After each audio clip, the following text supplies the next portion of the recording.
bit of a special guest tonight, and I'm going to tell you a little bit more about them then before we start talking to them.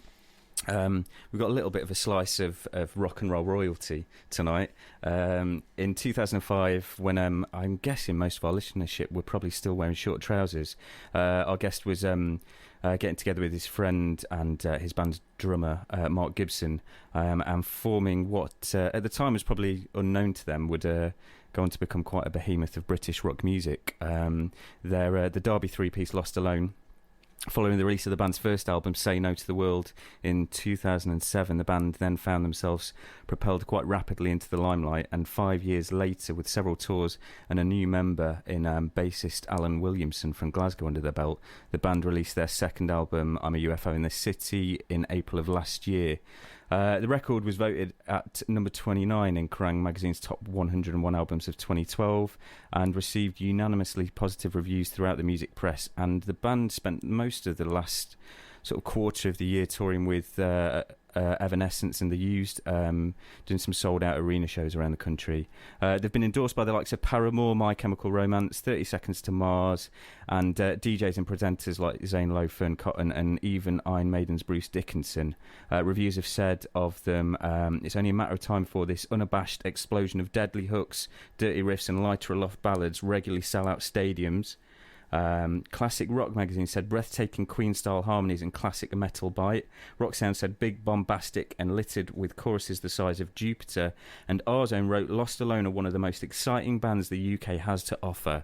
Now, not only this, but our guest was last year voted in Kerrang's 50 greatest rock stars in the world today. So it's my great pleasure to welcome to D1 introducing Steven Battelle. Hello, Steven. Good evening. That was a pretty intense introduction. Was that good enough for you? Oh yeah, it was superb. Yeah, very enjoyable. we like to tell it how it is. There's no exaggeration in that. That's all solid gold fact. A solid fact, actually. Yeah. To be fair, Yeah. It was very nicely said, though. Thanks. So, yeah.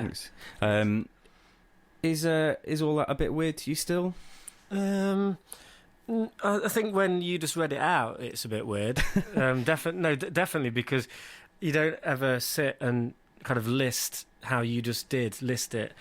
So it's all I ever think about is the next thing and what's about to happen and stress about things. So yeah, when you hear it kind of listed, it feels quite strange to know that we've done a load of stuff. So yeah, it's quite nice. I guess when you're sort of doing it and you're doing it every day, it's just kind of happening, and you don't really sort of get time to sort of sit back and go, hang on, like Hayley from Paramore has just said that she loves our band. And yeah, it's a weird thing because like for that example, like Hayley's like a friend of ours, and you don't like, obviously she wasn't before we, when she would first say it, but we didn't know her band and she didn't know our band when we first played with each other. So for example, things like that, like you said, it's just you meet somebody new and you like each other's band.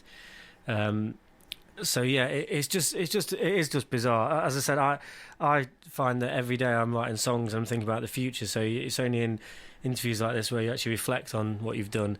But yeah, I mean, we've always wanted to achieve kind of like a lot with the band. So it's kind of going in the right direction, I guess. Good. And things like 50, you were voted 50 in the top 50 greatest rock stars in the world today. Is that a bit strange? Wasn't Ozzy Osbourne top of that list? So you that was weird, and that was weird because I was only 50, because it really wound me up because I should have been higher. Because, well, no. To be fair, yeah, that was cool. That things like that are like they're funny, and you kind of go, yeah, that's weird. But it's much more important for me that people like the music. But things like that are obviously very strange. Like when you think about it, out of the whole world of people making music, the biggest selling rock magazine in the world said that. So yeah, but I'm hoping in 2013 to climb higher up the list. And I actually, just to clarify, the reason I think I should have been higher was I actually scored on the Ultimate Rockstar test higher than everybody in that. Only Ozzy Osbourne beat me. That's definitely worth a few extra. So I should have, yeah, but I did actually win a gong at the end of last year for combined highest score on the Kerrang quiz and Ultimate Rockstar test, which I shared with Slash. And I'm sure he's not as bothered as me, but I want my gong. I'm sure he's not like waiting for it, but I want my award. his probably sort of wouldn't. Would it make the cabinet? I'm not sure. Yeah, I'm not got, sure it'd affect him as much as it'd affect my mantelpiece. Yeah. No, but in terms of peerage, that's pretty. You're in good company with Ozzy and Slash, aren't you? Yeah, really? Definitely. Yeah, I'd love the same amount of success as both of them, but in terms of ridiculousness, I'm definitely on the same level. Maybe not as Ozzy. I've never snorted ants. Have you ever bitten the head off a bat? No, I've not done that. In fact, that's not true, but. Yeah, I've heard the official story of that. It's kind of like he did bite the head off a dove. Yeah, in a record label A&R meeting, and he thought it was fake, and he thought I'll scare them by biting the head off it. He just bit the head off an actual dove. Harsh. Fantastic. So you're not tempted to do anything by that to propel yourself a little bit? Well, I seem to have managed to get myself in there by just being myself. So I think I'm just going to keep doing what I do and see if that kind of takes me onwards in my quest. Okay, well, we're going to we've had lots and lots of questions over Twitter, and we're going to put some of those to you later in the show, and we'll talk about sort of the plans that you've got coming up and what you've been up to, and some of that. If you want to get in touch, as mentioned at the beginning of the show, you can do. Best way is probably to tweet us D1 Introducing on Twitter, or use these. There's a window underneath the little online player that you can post messages to the studio on, and the best questions will get put to Stephen, and he will answer them to the best of his ability. Stephen, we're going to play, if it's okay with you, one of your tracks next. Oh, lovely stuff. Yeah. Would you like to introduce this? Tell us a bit about the song. Is it that track I can see there? It is. Okay. Yeah, this song's called Creatures, which was the last song taken off our record. I wrote this quite late on, actually, in the kind of month leading up to recording the album, and I really wanted to write a song that was very simple, and I think some of the best songs, like most of my songs, are actually ridiculously over the top, and I wanted to write a song that was like kind of old kind of 50 songs where there's basically 4 notes repeated for the whole song, and you let a great melody actually take you on the journey. So yeah, if you actually listen to this song, there's only 4 chords in the whole thing. It's the vocals that do the kind of expression. Okay, that's not a bad thing. Status Quo got by on 3, didn't they? Well, exactly, yeah. Okay. Exactly. So this is Creatures, and this is from the album we were talking about before. This is off I'm a UFO in This City.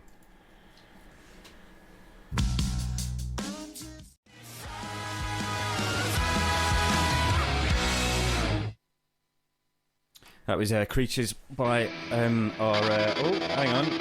Nice. What was that? That was I don't know what that was. Oasis.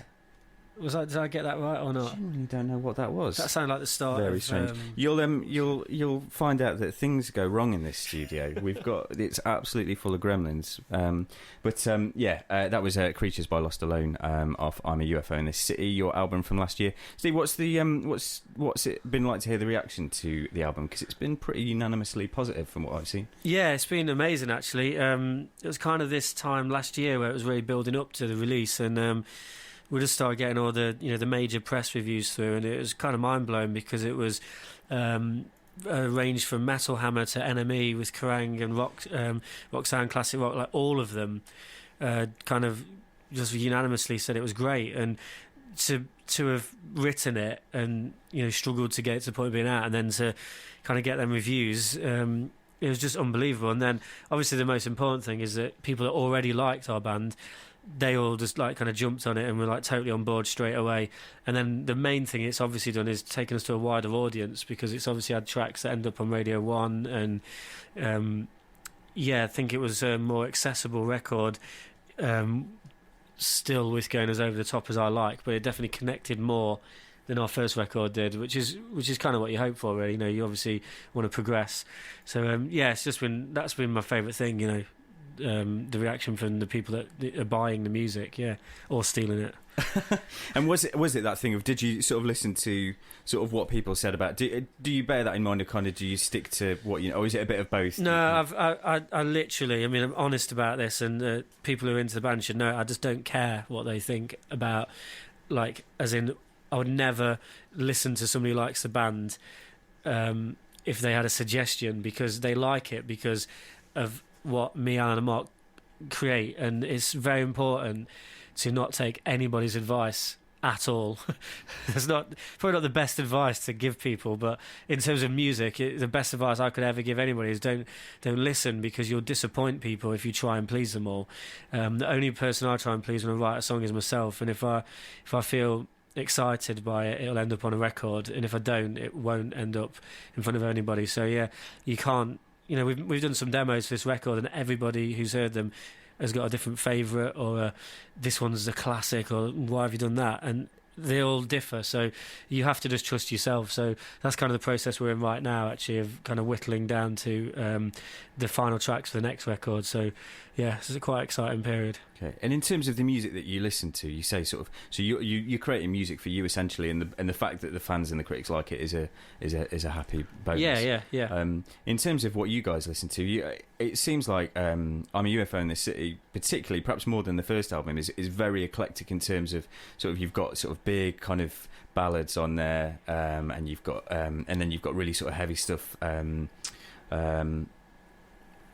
Sort of almost metal kind of sort of chugging riffs, and so is that kind of your influences kind of all being demonstrated? I think it really is. I mean, what I listen to now is so different to what I listened to in the past, but I think like that every song that I write encompasses something, even in the one song that I love. And I've always loved metal, but I don't necessarily right now listen to metal. But Iron Maiden and Metallica and even like Machine Head and things like that, stuff I was obsessed with at one point, and I still love that feeling of a huge riff, just like destroying you and just how you feel. So I love that. And then I listen to, like, I walked on the way here listening to Les Mis, and I love the soundtrack to that. And I love pop music. Immaculate Collection, Madonna is the best greatest hits ever released. You're quite a big Marina and the Diamonds fan. Yeah, I love Marina and the Diamonds. really do. And I've been asked so many times, is that ironic? And it really annoys me, because it's not at all. I heard one of her songs off her first album when it came out, and I loved it. I loved the whole album. I had a weird connection with it. It's hard to explain, but I felt like lyrically and everything, like it was, and some of the chords in it, was really strange, that it felt like it was very similar kind of writing to myself. So I got kind of obsessed with that album for a while, and actually why I made UFO in the City, I only listened to that and Sgt. Pepper. They were like the only two albums I was listening to. And yeah, so, but like I just love all music. There isn't a genre that I don't like, and I genuinely do listen to a very broad range of music every day. I never listen to just rock or something, but that's obviously the kind of medium that we're in, and that's where I come from. But I like to bring I think the reason that all of our songs are so catchy is because of how much I love pop music. You kind of hear a lot now that producers say to other bands, oh, go away and listen to pop music to write your songs and get your hooks. And kind of like, I think I've already kind of done that, but I wanted to do that, like that's what I do. In a totally non-ironic way. It's I love the melodies. Like Freedom from Wham is one of the best songs ever, and I listen to that every morning because it just makes me happy. Good song's a good song, isn't it? Well, exactly, yeah. Good. Okay. Well, I don't know if that answered that or not. No, I don't remember. You have to cut in, because I just do talk forever. That's absolutely fine. That's what we've got you in for. I'm going to play some more music now. Are you familiar with My Psychoanalyst, Stephen? I am, yes, and I like them a lot. They're good. This is We Disagree, which is a bit of an older track of theirs, Great. but one of my favourites.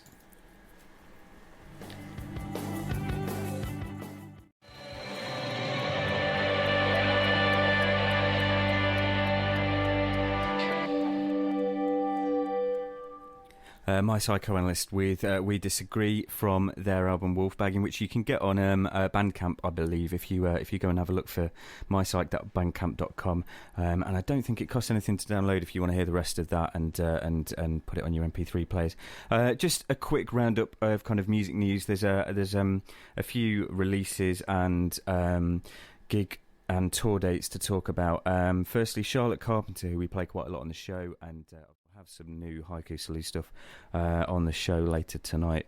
So that's music news. We'll have a bit more music, and then we'll be putting some of your Twitter questions to Steven. So if you're a LostAlone fan who's been tweeting lots of questions for Steven and are absolutely desperate to hear his answers, stay tuned. After In Our Time by Hookworms, we'll be putting those questions to him.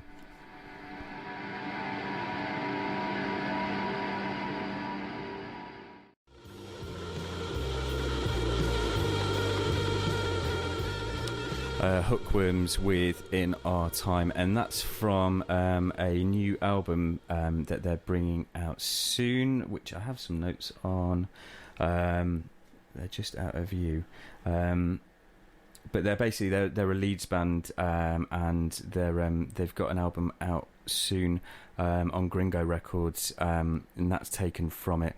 We'll find out some more details on that, and we'll tweet about them because we love that song. That was we played a bit of that last week, and it seemed to go down quite well. We're going to put some Twitter questions to our special guest Steven Battelle from LostAlone now. If that's all right with you, Stephen, do you feel prepared? I feel prepared for this, yes. Are you ready? I'm totally ready. I'm ready for the questions. We've had a lot of questions, and people like LostAlone a lot, it seems, on Twitter. Very nice people. You've got quite the fan base. Going to what you were just saying about listening to the Les Mis soundtrack on the way up here, someone's asked, Chloe has asked, are you inspired by any musicals, and if so, which ones? So I'm guessing Les Mis is up there. Yeah, I'm not inspired by musicals in terms of the story or, actually I go to a musical and then I write a song, but that actual way of presenting music has always fascinated me. As I'm sure she knows, I love the kind of big theatrical vocals, and you don't really get more theatrical than a whole company kind of singing some massive kind of chorus. And I think I might be wrong, so everyone can correct me, but I'm pretty sure that the chorus is invented for the musical, because before that you just had a lot of verses sang in a row, like with hymns and things like that, and then they needed a way of kind of having points that were like the big points, and that's where the kind of chorus comes from. Probably wrong, but I might have just dreamt that, but I'm sure I heard that somewhere. If anyone could clarify that'd be great. I'd love some clarification on that. I'm inclined to believe you, Steve, because every time we've met you come out with some kind of some fact. amazing facts. Yeah. That every day with you is a school day. I think that's right. I mean, it might be close to being right, or I'm sure about that. I'm going to throw it out there. I'm sure. Okay. Yes. Okay. And another question we've had is from. They've actually mentioned Chloe, who asked the previous question, but it's Tally Ho Time to Go on Twitter has said, how did you feel when you received the scrapbook that me and Chloe made for you? Oh yeah, that was amazing. It was really lovely to see how much care had been put into it, and there was messages from all over the world actually. And we genuinely did all individually sit down with it and really look through it all, and it's always nice when people like your band, but when you go to that much care and attention to make yourself so, and there's a lot of heartfelt feelings in there and expressions of how much they like the music. If you tell me you like my music, you always win me over. So putting it in a full scrapbook from around the world was a very lovely gesture. So yeah, I loved it. And what was in there? Some messages? And it was just generally like different fans from around the world with some kind of. There was art in there. There was just people's almost like personal letters to us that obviously meant a lot, and it was all generated through a love of the music. So. Yeah, it was just like, I don't really know how to describe it. It's just a lovely feeling, actually, to know that people, the band means that much to them. So yeah, it's a very treasured possession we now have. I'm sure Tally Ho Time to Go and Chloe will be over the moon to hear that their efforts weren't in vain. Also, this is a good question from Hannah Spinks, who says, if you could tour with anyone, who would it be? Ooh, it's a difficult one. There's different factors, really. Like right now, one of my favourite tours we did was just recently with Tonight Alive, Australian band, and the reason I'd love to tour with them again is because we just really made real good friends. Me and Alan actually went and met up with them a couple of nights ago, actually, which you can see all about on the Kerrang podcast at the moment. A bit of a funny story there, but yeah, like, so in terms of, I'm not sure if that's what you kind of meant by the question, but in terms of like, I'd love to tour with them again. In terms of like the dream tour, I think people would assume I'd say Queen, but I don't know if I'd have wanted to tour supporting them. I'd have loved to just like toured as a crew member or just be in Queen, just follow them around. Yeah, I think I'd love to just like be able to go back to 1974 specifically, and just kind of be a I'm not going to say groupie, because definitely back in them days that meant something different, but just an extreme. I'd like to be an extreme fan of Queen in 1974 and had no other commitments, and just and had like a rich person who wanted to pay for me to just travel and see Queen. Other than that, like, really, my favourite kind of tour right now is just us headlining. I love doing the support slots, but it's obviously it's brilliant when you can go out and do your own shows and everyone's singing your words back. And last show we did was the Derby headline show, Christmas gig, which was absolutely amazing. And so yeah, I don't know if that answered your question, but that's the answer I'm giving. Hopefully that answers your question, Hannah. I was going to ask about the Christmas gig actually, because the last time we saw you was literally a few days before, and Crushing Blows were playing it, who we're big fans of, and we were going to sort of say how that was. Is it different? Kind of, what do you prefer in terms of? Would you rather play a huge arena where there's thousands of people, or play the hometown gig where people have really just come to see you and kind of? It's playing the arena. It's such it. The way I could describe it, I try and go sport, is that like it would be like playing tennis and football. The two different rubbish analogy, but they're just totally two different things. Like the level of ridiculousness you have to go through for an arena show, where you're basically standing with your two best friends behind a black sheet that's about to get like kind of you're about to get sent through. You're getting sent out to battle in front of 10,000 people. And there's just anyone listening, just imagine standing with your two friends and then somebody going to you, like, go.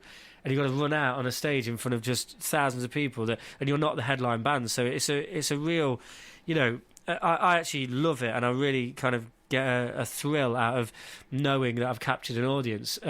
The headline show or the hometown show is a stressful and nerve-wracking experience for a different reason, which is it's your thing, and you want it to go perfect, and everything's riding on you.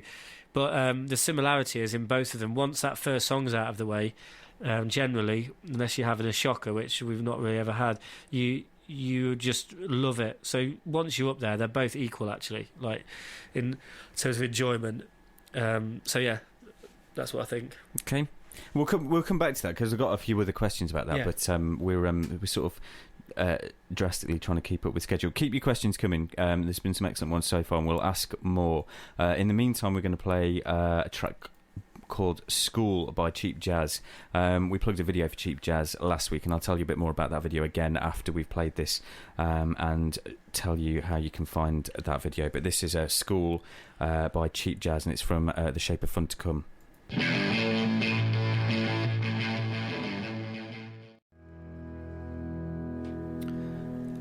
School is a Gateway Drug by Cheap Jazz from The Shape of Fun to Come, which Stephen likes the name of the album. Yes, I did. This is very good. Big fan of the album name. You can get that on Bandcamp. I think it's free. I'll double check, but you can get that. And we mentioned the video. We talked about it last week. Their song "The Trouble with Harry," which we've played numerous times on the show, has got an excellent video. Which you can watch. If you go through our tweets, we did a tweet about a week ago during the show, which is a link to that video, so you can go and have a look at that now if you're that way inclined. We've still got Stephen with us. He's going to be here till 9 o'clock, if that's all right. Is that all right with you, Steve? That's fine, yeah. It's slightly infringing upon Africa, which I'm a massive fan of, but I am going to watch it on iPlayer. That's what iPlayer is there for. No, okay. Well, if you want to get off for Africa, we're not going to. No, it's totally fine. I've accepted. I'm going to watch Africa in the bath. Fantastic. On iPlayer, which I'm sure a lot of people are interested to visualise. It's quite an image. We were just talking off air about croatry. Do you want to explain what croatry is, Stephen? Yeah, croatry is something that I created with my friend Mozza, and I'm sure a lot of people listening probably know about it already. But it's kind of an art form of wordplay where you just insert Russell Crowe's surname into phrases, titles, band names. You can just, but basically the kind of the premise is we've had a lot of great croatry, but now the real achievement is to find quadruple croatry, which is 4 crows in a sentence or a saying. Now some people have attempted it where they've just made up a sentence, which is fine.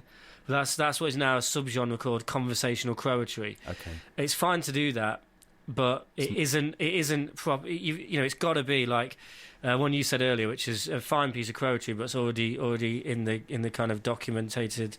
It's already in the annals of croatry. Indiana Crones and the Last Crusade. That's a double croatry, and that's lovely. So I was really pleased with that. Yeah, no, it's you should be pleased. It wasn't for you to know it had already been done, but we are taking it very seriously now, actually. And if anybody can come up with a quadruple crow, then they will be. I don't know if I can give you a prize, but maybe Russell Crowe will contact you. Maybe I can arrange that. It's probably maybe it's like Beetlejuice. It really is. If you pull off a quadruple crow, he just appears in your house. Crow will appear if you can find one, but. Yeah, it has to be good. It can't just be, you know, some people just say the most pathetic attempts, and quite frankly, it's very upsetting. Okay, well, we'll open the floor. If anyone thinks that they can pull off a quadruple crow, then tweet at us. Do you want introducing or use the shoutbox player? Get in touch. Stephen doesn't think it can be done. Can't be done. Not by. To be fair, no offence, but not by an amateur, which everybody listening is. Lost Crow. I've just seen somebody tweet that. What does that even mean?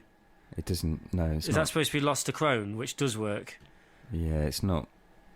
It's Sorry, not working for me. It's the only time I will get angry. Croatry means a lot. We're going to play some more music while Stephen calms down. This is we were just talking about this because Liza used to. You say she used to play keyboards. Liza's played keyboards for. She's also made a lot of my clothes. Stuart and Martin and Ryan have been like my best mates for years.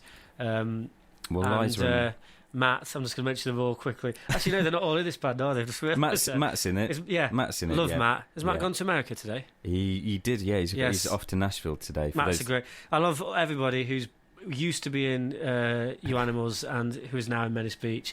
And yes, is this Dream Out? This is Wake Up from Dream Out. For those that don't know, this is we've played You Animals on the show before. I'm not sure we've played Menace Beach, but this is for fans of You Animals. This is the project that a few of them have set up. Actually, with Matt, who plays in Hookworms, who we also played earlier. I should mention before we play this. Actually, I'd lost my notes for Hookworms, but the track we played.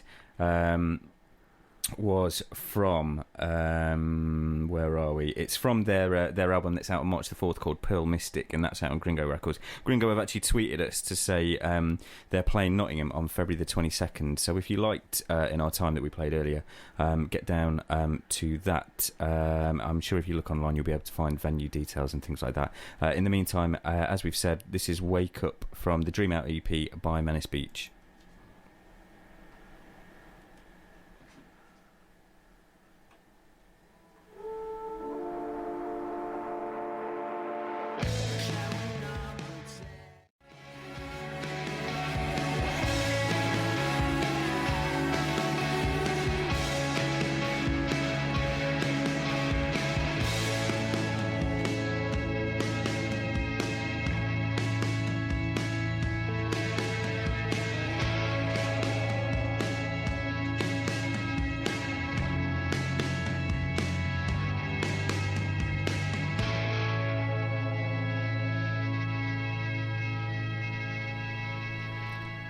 That's Wake Up by Menace Beach, and that's from their Dream Out EP, which you can buy online now. If you go to their Bandcamp page, it's menacingbeaches.bandcamp.com.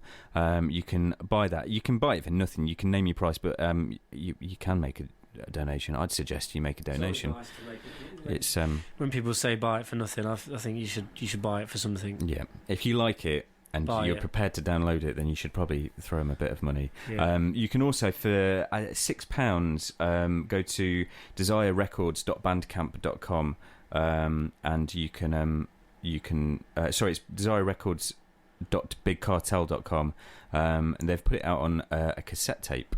If anyone's still got a cassette player. I saw one the other day, and it's bright red, and it looks very handsome. Lovely. And comes with a hand screen printed booklet. So that's £6 if you want to go and buy that.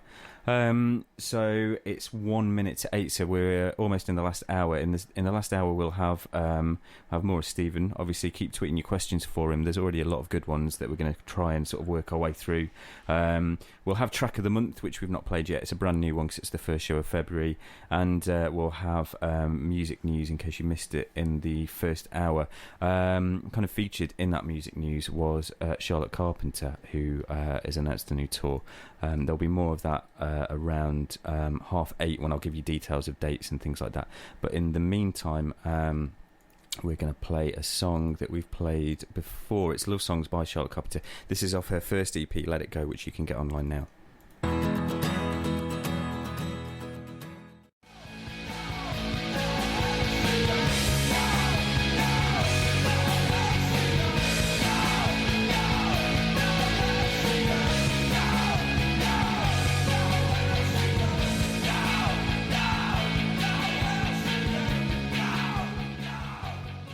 Christian Blows there with No Halcyon from their brand new EP, which has got 4 tracks on it. You can go to Bandcamp and have a listen to that, and you can also buy the CD copy of that for £3.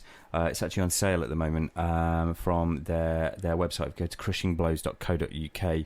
It's £3 and it's well worth it. It's got 4 tracks on and they're all just as good as that. You toured with Christian Blows, did you, at one point, Steve? Yeah, they good lads. They came out to Europe with us, and we took them because we love their music, and B, we're friends. And yeah, it was great. It was really nice.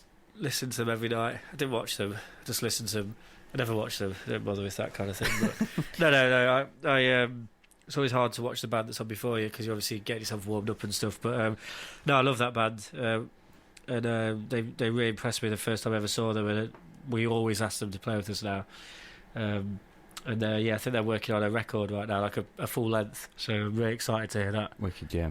And if you haven't seen Christian Blows on stage, you should do, because Chris is a joy to watch. He really is. He leaps around like Angus Young in his heyday. So. Yeah, he's great frontman, and I think it's weird because it's like just with it being the two of them, they're almost like they're equally eye-catching. Andy on the drums is. I have to be careful when I say their names because for the whole tour I still got their names wrong, even though they're my friends. They're still now not quite sure if that's is it Andy on the drums. Andy Foster on drums, yeah. Yes. I still get, even though they're really good friends. He actually guitar texts me loads, and I call him Chris. I'm sure he doesn't mind. He loves it. Yeah. I'm sure. Okay, well, we're going to have some more Twitter questions for you now. Lovely. If that's okay. There's so many. We're kind of siphoning through. We probably won't get to ask all of these, unfortunately, tonight. Georgia Forsyth, who says you'll know her because she's the Scottish one, apparently. Is there only one person in Scotland? I'm not sure about that. Potentially. She seems to suggest there is. She says, when and where did you first pick up and play a guitar? And she goes on to say, do Alan and Mark ever write any of the songs, or is it just you? Hiya. Firstly, I do know who you are, obviously. I can remember you. But there are obviously more than one person in Scotland. Yes. I started, first picked up a guitar when I was 5. My mum and dad, my dad really wanted me to play, and my mum had to take me for guitar lessons. And so, yeah, that's that. And no, Alan and Mark don't write anything. There's no rule that they can't. But Lost Alone is kind of it's my songs, and that's what I do. And we wouldn't sound like Lost Alone if it wasn't for the three of us. But in terms of the actual writing, then it's all my songs. Been trying to encourage Alan and Mark to do a solo album each, just so I can laugh at them. Really. No, I'm actually sure it'd be great. I don't know. Actually, it could be rubbish. I've no idea. Actually, it's just the way it is in our band. I write the songs. That's what I do. And, do you write Alan's bass lines for him, or do you sort of put something to him then? Yeah, and again, I always like to stress it doesn't take anything away from how brilliant Alan is on the bass or Mark's unbelievable on the drums. It's just that I write the songs, and that means I write every element of them. I'm not against input in terms of someone will have an idea, but generally I will every song that everybody's heard, everything they're hearing is what I've written. And but like I keep saying, we wouldn't sound like Lost Alone if it wasn't for the three of us. But in terms of the actual writing, it's all my stuff. Yeah. What's the I read the other day, not to sort of single out Alan, Mark's obviously just as an integral part of the band as anyone, but I heard a good story about how Alan got into the band. Yeah, I'm just trying to. It's quite a long. Well, it's long yet short. If that makes sense. What's the short version? And if it sounds good, the short version is, which Alan hates, is Alan was a fan of the band, and he was in a cool band in Scotland. Actually, they supported us once, and Mark and him were kind of made friends, whereas I didn't really associate with him. No, it was great actually. And then when we parted with our original bass player that was on our first album, I just said to Mark, "What about that guy with the hair?" And I had no idea if he could play bass because he was a guitarist in the other band. And Mark was like, "Oh yeah," and then Alan actually randomly texted Mark, and this wasn't like a friend he was somebody that Mark had met a couple of times after we played with them, and they'd been out for a couple of nights up in Scotland. They share a love of the beer, and randomly he texted and he was looking for a new band, and he wouldn't have had any clue that we were in this situation. And then within 2 days he was in the band and living on Mark's parents' floor. Fantastic. Yeah, like a little Scottish dog. It's inspiration for anyone who's really ever just wanted to be in a band that they Anybody like. listening now could be in Lost Alone. Alan has got fabulous hair. Yeah, it was really nice to see it recognised actually. Yeah. And Kerrang, our Christmas show got like 5k, like the best you can get, deemed as a classic show. It was a wonderful review. I was really proud of it, and it also actually said you can't not mention Alan Williamson's hair, which can cover the heads of 3 men.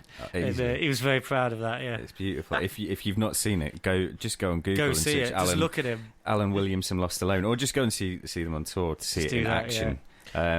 We're going to play another track of yours now, Stephen. Slightly older one. Nice. Going back. Just to keep it old school. Yeah. This is from your 2007 album "Say No to the World." Tell us a bit about this one. Well, I can't remember anything about it. I mean, I don't listen to any of this. I don't really listen to any of our music apart from what I'm writing at that point. But great memories actually. This was your first album, and I think you're going to play. Is it Bloody Sharp? It is. Yeah. Yeah. This is the song I wrote kind of when I took like some time off on my own to go and sort my brain out, and I wrote the whole album. This and Elysium were the kind of first songs I wrote for Lost Alone actually. So it's actually a very important song for the band starting out. So yeah, enjoy. Okay, this is Blood is Sharp, and it's off the 2007 album "Say No to the World." Don't waste your feelings and your hopes.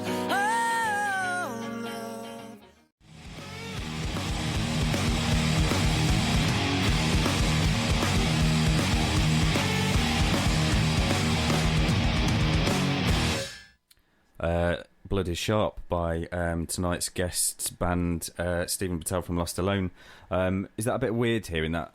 It's very weird. I haven't listened to the actual studio version of that in many years. I just don't really listen to older. Well, I don't listen to stuff that I've written at all, apart from the very latest stuff, which I think is probably correct for most writers. Like the album we're making now, I listen to the demos all the time, but once it's out, and I'm moving on to the next thing.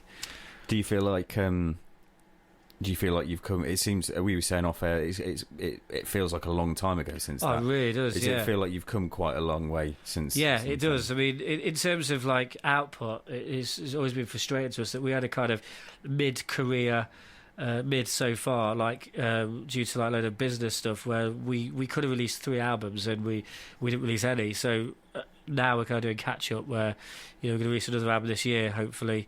We're obviously recording it very soon, and yeah, we're just kind of doing catch up. So that does feel like ages ago to me. I don't remember anything about it at all. I've got nothing to say. It's just made us both feel quite old, I think. Yeah. We feel like granddads sitting there. Yeah. I'm going to we're going to quickly go to track of the month, and we'll have some more questions for you in a bit, Steve. But track of the month this month, it's a brand new one. It's the first show of February, and this is a great track. This was emailed to me a couple of weeks ago, and it's by a group called Wolf Club. They're kind of it's all kind of synths and keyboards and vocals and a bit sort of postal servicey, if you're familiar with their work. They've just signed to a London label, and this track is called Anthems, which is from their debut album, which they're set to release through their new label on the 25th of February, and it's great, and we'll be playing it every show this month. So have a listen to it. If you like it, get in touch and let us know, and like I said, we'll be playing it every week.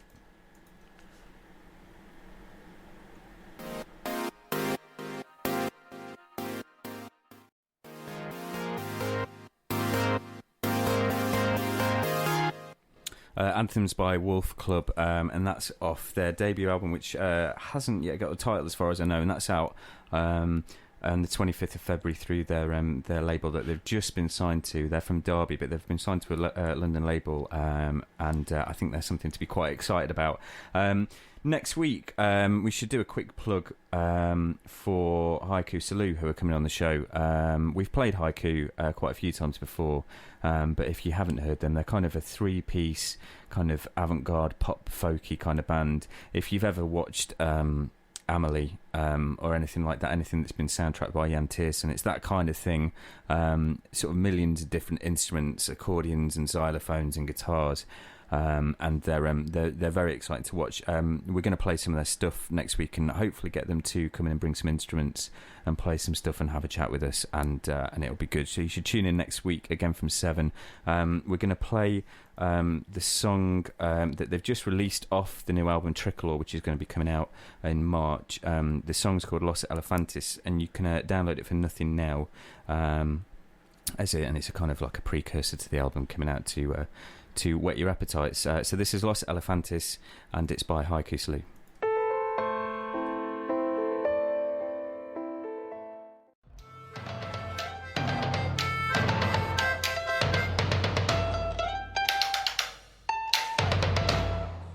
Los Elefantes by Haiku Salou.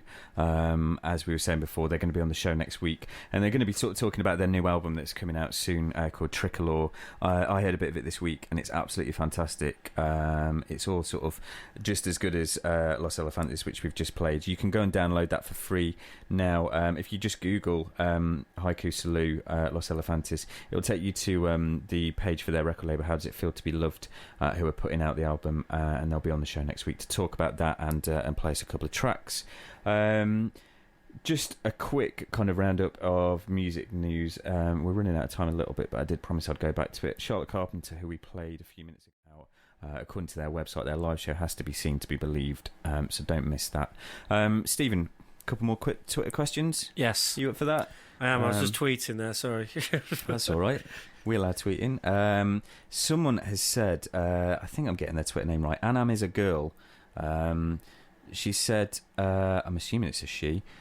She said, Stephen, do Mark and Alan ever get sick of being together so much? Do you, Mark and Alan, ever get sick of being together so much? Well, obviously, it's an intense relationship that we have. But a prime example would be rehearsal today involved getting to rehearsal, kind of setting up our areas, and then me and Mark having an argument for an hour and then going home. which is nothing to be worried about. I mean, me and Mark have been so intensely together every day of our lives since I can remember that we can argue over anything and everything, sometimes you just have to argue, throw all the equipment at each other in the face, and then just leave, and that happens a lot. Like brothers. Yeah, it is. It's kind of like weirdly shaped, different sized brothers. But it's all good. When you're in a creative situation, you always gonna have clashes. Alan tends to kind of allow his hair to cover his face and just goes into his own world. When me and Mark have an argument like every 2 minutes, so it's just totally normal. But it's all it's all part of creativity and what keeps our band ticking, I think. Okay. So there's no, it's never going to cause a split or anything. Fans don't need to. No, something funny actually, which I will just quickly tell you, is that I told some friends this the other night.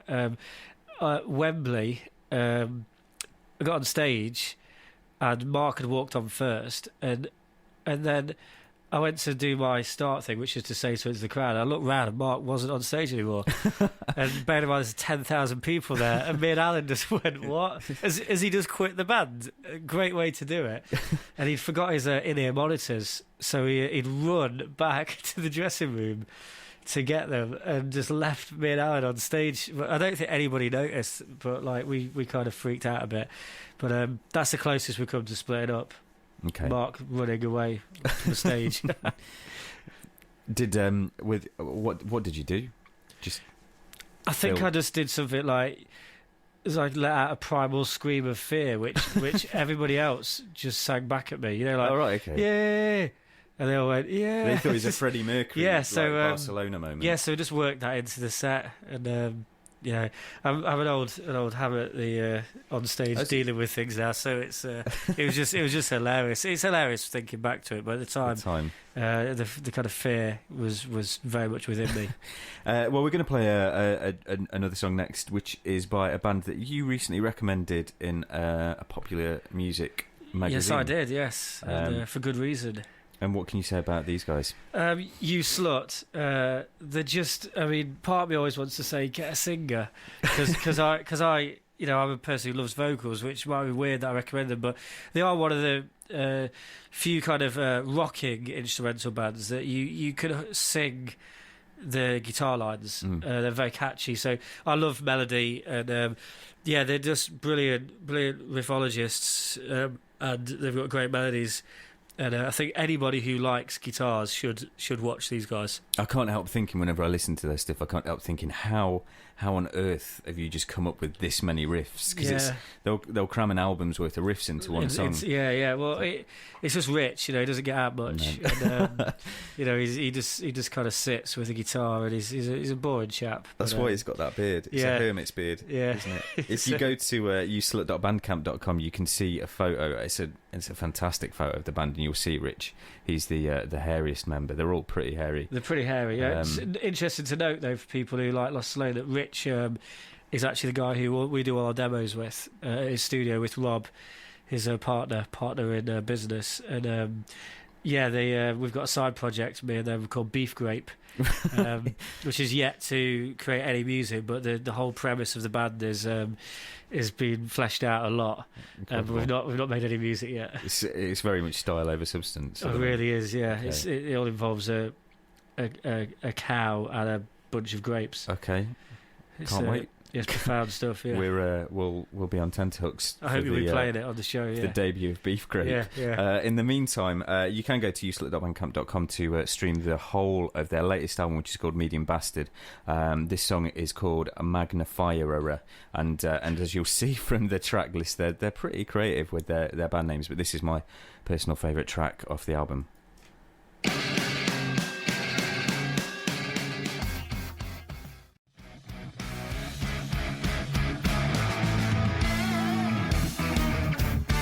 Great song ending, absolutely brilliant song ending. They're very, very good at crafting songs. You Slut with Magnifierer off their latest album, Medium Bastard, which was out in April of last year. Go to uslut.bandcamp if you want to have a look at that and stream it and buy it and give them some money, because they deserve it. Stephen, yes, few more few more Twitter questions. Let's do it. Are you up for that? Yes. First of all, Dana B. Fly is the Twitter name. Hey ho, let's glow. She says, my question for Stephen, what's your favourite song you've ever written and why? Good question. Oh, that is a good question. It's really hard, actually. I don't know. That's not the answer you wanted. No, I think with this question, which I've been asked a lot, actually, you just have to kind of go, what is your current favourite? And there's a song that's going to be on the new album called The Bells, which I really love. I've really pushed things vocally on it. And there's also a new song called Crusaders, which might not be called that at the end, but that's a song that I'm really proud of at the moment. It's going to have a lot of different kind of elements to it. So yeah, it kind of changes. If I look back on songs, I really love the song that had all the piano in on UFO, which is called We Are the Archaeology of the Future's Past, which I wrote first time I wrote like properly with a piano. So I really love that song. I also love The Downside of Heaven is the Upside of Hell. But it really does change all the time. But yeah, it'd be interesting to know what everybody else's favourite is, actually. A lot of people reacted well to Bloody Sharp. They were happy to hear that for the first time. It's weird. I can't remember writing that, but it is weird where I don't remember writing. I think when I'm writing a song and it's good, I'm like, oh, I've got to remember this. And I just never remember. And I can't really remember anything about writing songs. I remember sometimes where I was, but I don't remember how it happened. I wish I could. It's a very strange thing, writing. Because it's just strange. That's the only way I can describe it. It could just happen when I leave here. I could just write something that ends up being on the album, but you'd forget how it came about. So yeah, I think that answered that. Yeah, I think so. I mean, do you have a favourite song? I remember sort of from playing with bands and stuff before. There was always a song that I really look forward to playing live. It was usually one where it was a bit easier to play, so you could kind of jump about the stage a bit more. And have you got a favourite live song? Actually, one of the songs I mentioned, which is the last track off Fabio for the City. We've been able to start. When we recorded that, I knew that the only way it could ever be played live is if we were playing to big audiences who knew the lyrics, because it's got about 200 vocals on it, and it would just it's repeating so much that we wouldn't be able to actually do it. So we've introduced that into the set on the last headline shows, and it's just amazing having the whole crowd singing this massive section, and we don't even go near a mic. We just kind of stand there and let them do it. So that's a real highlight for me, actually, at the moment. So yeah, I'll go with that. Okay, good.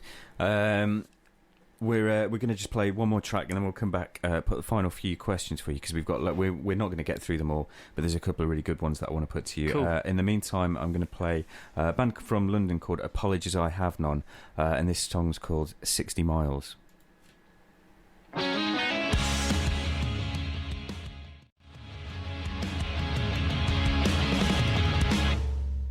60 Miles from Apologies I Have None. They're a London band. They released that last year. It's actually from the album London, which they've obviously named after their hometown. You can buy that now on their Bandcamp page. If you go to apologiesihavenone.bandcamp.com, and sort of prices and everything on there is £5 to buy that, and it's got 10 tracks and they're all very good. Stephen. Yes.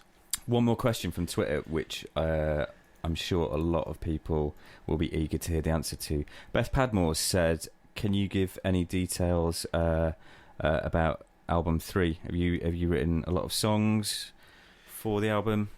Yeah, we're actually in real kind of late stages of kind of preparation for it now.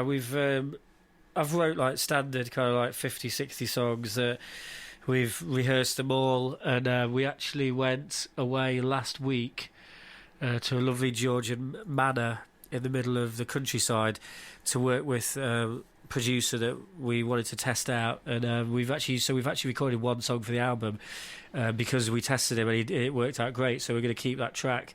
Probably do a little bit more to it, but yeah. So we're going to do our UK tour. Then I'm going to write for about another 3 weeks, and then we're going to go straight in the studio and make the record. So that's the most exciting thing for me, and that's all I can tell people right now. Because I know 5 songs that are going to make it, but the rest of it could be made up of stuff I haven't even written yet. So it's it'll be what it is when it's done. Okay, very Okay. cryptic answer. No, that's fine. I'm presuming that's more information than sort of has been. Yeah, no one would. before. Yeah, that's raw information. And that's fine. It's raw. That's fine. Is that kind of imminent? It's probably quite a drawn out process, I guess, between sort of starting recording and actually the album sort of hitting the shelves. Yeah, we definitely want it to be out this year. Yeah. Which is why we are getting in the studio as soon as possible. I always like to go with the 99% it'll be out this year, because in this industry there could be something there's nothing to do with us that we get told, yeah, it's better if it comes in January or something. But it will be made, and definitely, I can say 100% people will hear stuff from it this year. Hopefully it'll actually be out this year, potentially even out September. But this is me just saying stuff that might be totally incorrect, so take it with a pinch of salt or pepper. So get excited, but not yeah, too excited. Be excited, but just remember that I can't always be that truthful. That's a good answer. I think that's the best answer we're going to get, isn't it? It really is. Right, we're going to play one last track of yours. We're going to go back to I'm a UFO in this city now. Nice. This is probably my personal favourite LostAlone track.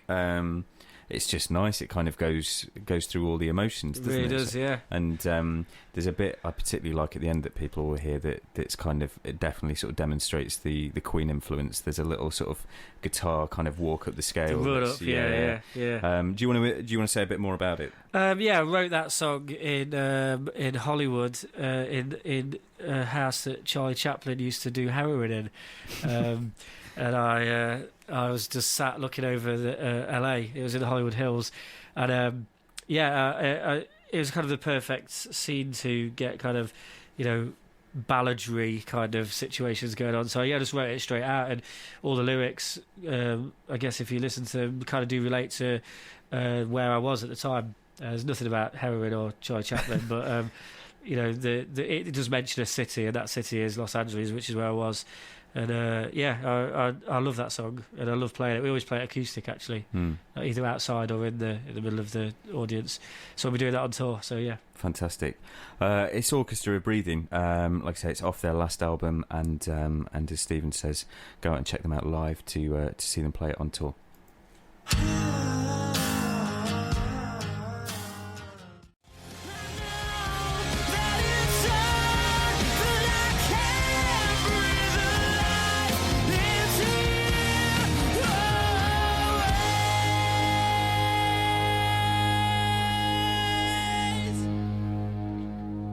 Big note at the end, Stephen.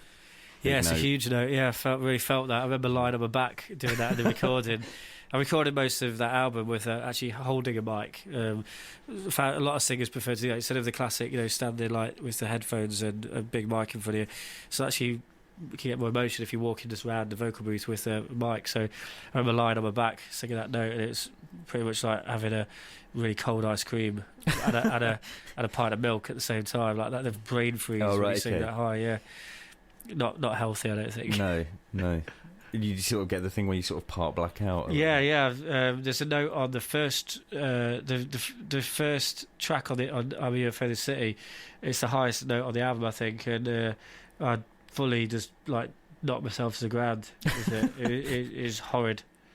But it's what you have to go through. Sacrifice for your art. Sacrifice for the art, yeah. Well, that's pretty much all we've got time for, unfortunately, tonight. Sorry to everyone who sent questions that we didn't get to ask, because there were some great ones, but we've just had to kind of cherry pick a little bit. But have you enjoyed it, Stephen? I've enjoyed it very much so. It's very nice to come on a show in my hometown and get to see inside Derby Uni, which I was never a student of. No. Well, I hope everyone who's kind of put in questions have enjoyed it, whether they've got asked or not. I know that people on Twitter have said that they've definitely enjoyed listening to Stephen. Thank you to Hannah Spinks, who said she'd enjoyed the show and kind of found a load of new bands, because that's kind of what we're here for. So we just want to say thanks to Stephen, and thanks for coming on. Do you want to say something quickly about your tour dates that you've got coming up? We're going off on tour next Friday, UK tour, and I'm really excited. And I'm sure you guys are all coming along, those of you that are in the UK or have access to planes. But yeah, really excited. I can't wait to see you all. Don't bring me chocolate, bring me Lego. That's where I'm going to sign off tonight. Okay, thanks, Steve. We're gonna finish with a track from one of our favourites, Racing Glaciers. They're a band from Macclesfield who we've played before. They were our very first Track of the Month band, and their song's called South. Next week we'll have Haiku Salute, so be tweeting you questions for them during the week, and tell us what you thought of tonight's show and any of the music we played. We'd love to hear from you, because you kind of shape what we do. So we'll see you next week. Have a good week. Thanks again, Stephen. It's been a privilege. It's really been great fun. Thank you. And have a good night.